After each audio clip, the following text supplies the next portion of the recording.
Kyrie Irving just tricked the NBA, and a lot of people have no idea what's going on with him in his trade situation, but I'm going to try to break everything down because he has a lot of people confused. The Brooklyn Nets and the whole Kyrie Irving and Kevin Durant situation has been one of the biggest topics of the NBA free agency, and for a pretty good reason. There was a lot of speculation that Kyrie was going to leave, which would make Kevin Durant leave, and so many people had a lot of ideas on where each of those respective players were going to go. The most popular answers, which are the two I've talked about a lot, was Kyrie to the Lakers, where he was going to be taking about $6 million, and the Suns were going to get Kevin Durant, trading some of their assets. Well, mind you, free agency technically has not started yet. It starts tomorrow. At the time of recording this, it will be the day of free agency, so technically nothing can happen until this video comes out, which I'm going to try to schedule like an hour before free agency does start. But regardless of all that, Kyrie Irving just picked up his player option for about $36 million, and it has a lot of people going crazy, and it caused this domino effect where people said, okay, Kyrie's not leaving, now Kevin Durant's not going to leave, so we all wasted our time on these trade rumors and things of that nature for absolutely no reason. Well, the reality is that that's actually not even true at all, because there are still many things that are going to be going on in Brooklyn that many people are not talking about. Before I do get into this, a lot of people are going to say, oh, well, Woj didn't say this, or Shams didn't say this, or Brian Windhorst didn't say this, but I'm not going off those sources. Okay, obviously I'm going to mention some things that they've said, but those are kind of wide known things that I'm going to be briefly mentioning. But the reason I say this is because I'm going off a source by the name of Flex from Jersey, who is a very popular insider for the Suns. Mind you, this is the same source that correctly predicted that the Phoenix Suns were going to acquire Chris Paul. He's also the same person that insisted that Devin Booker was going to play versus the Pelicans. By that I mean when he was injured and a lot of people didn't know if he was going to play for, I believe, what was game 6. But regardless, this guy knows a lot of things that mainstream media really don't know about, which I mean, it makes sense. For example, I don't think Woj has any connection to the Lakers, so a guy like Shams is probably going to know a lot more than Woj is. Just like Flex, who literally his whole goal is bringing us inside information about the Suns, is going to know a lot more than most mainstream guys. So while a lot of people are focused on stuff that the mainstream media has been saying and are completely ignoring what could happen, I'm going to be explaining everything. And most people don't know, I really don't vouch for many sources like this. In fact, I don't think I've ever vouched for a source like this, but I'm doing that with Flex. So with all of that out of the way, let me explain what's actually going on. First of all Kyrie did was pick up his player option, which I expected him to do. Are you going to get $6 million or $36 million?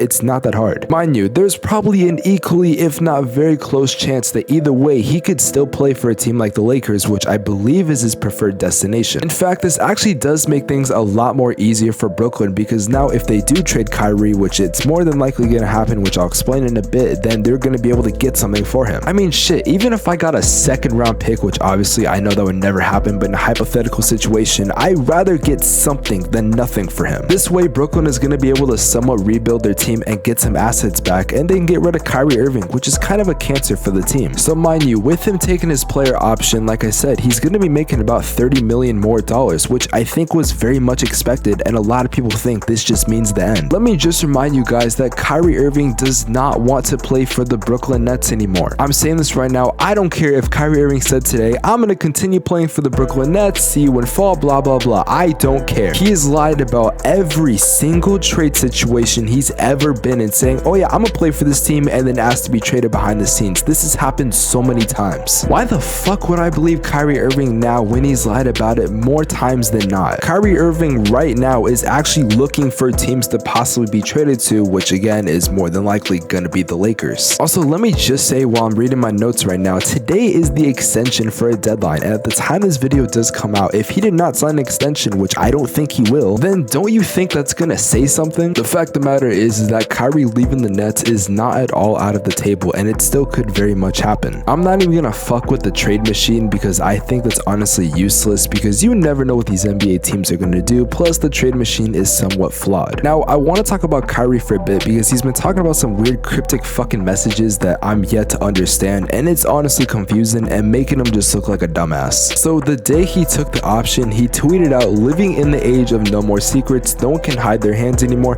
pay close attention, everything is a chess move, the truth versus the lie. World War III is the truth versus the lie, circa 2022, Cat Williams.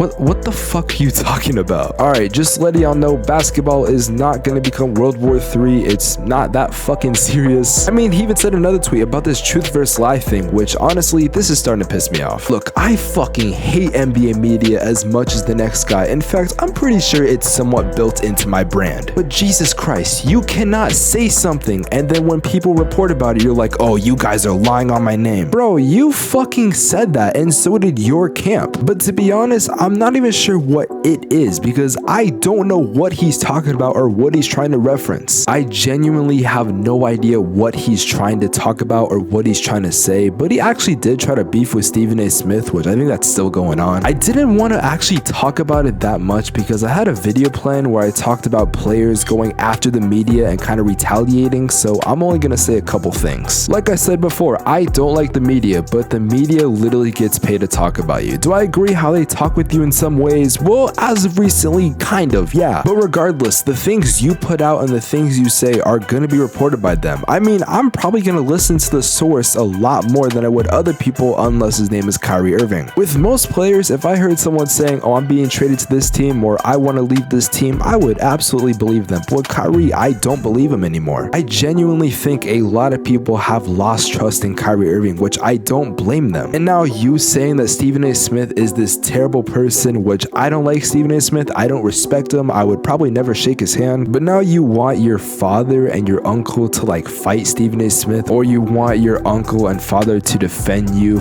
in front of Stephen A. Like, this is very dumb. It used to be that the media would talk shit about players and players would sometimes retaliate, but it would never escalate. But now people in the media are actually saying, you know what, come on my fucking show, what's up? And I'm not gonna lie, as someone that loves chaos, I fucking love it. But you're trying to publicly out Stephen A. Smith for being this terrible fucking human being when we don't even know what you're talking about. So I did a little bit of research and to be honest, I still don't know what's going on. So not only did Kyrie Irving take his player option, which some people did expect, some people didn't, and he took the $36 million to play at best maybe 40 games this season. He also is now trying to make Stephen A. Smith look really bad. Well, once again, I never defend this man, but if I'm defending him, then you should know that Kyrie's doing some dumbass shit. And now he has everyone confused on what his next move is. And I'm not gonna lie, with everything I've heard from Flex and the whole situation, this is more than likely how it's probably gonna go. Kyrie Irving is probably gonna be traded, and if he's not, that's okay. I could see it totally not happening. However, Kevin Durant very much could still be getting traded to the Phoenix Suns because we don't know about Kyrie and his commitment. We honestly don't. Let's also remember that the Suns are Kevin Durant's #1 preferred destination. And mind you, there are still very many talks that say that Kyrie Irving does not want to be a Brooklyn Net. Even if he came out today and said, I want to be a Brooklyn Net, I wouldn't trust him and I don't think you should either. Oh, and for all the Suns fans watching this, Kevin Durant coming to Phoenix really isn't that crazy. And with free agency about to start, all hell is going to break loose. The next day. So all hell just broke loose. I'm not gonna lie, I slept in because this video was just about done, but I forgot to click render when I wake up and I see the news that Kevin Durant has requested a trade. So all the shit that I've been saying, that Flex has been saying, that many mainstream sources wouldn't say is actually starting to come true. And I need to remind people for the 40th time today that Kevin Durant's preferred destination is Phoenix. I'm not gonna say too much, but his preferred destination is Phoenix. I'm just saying.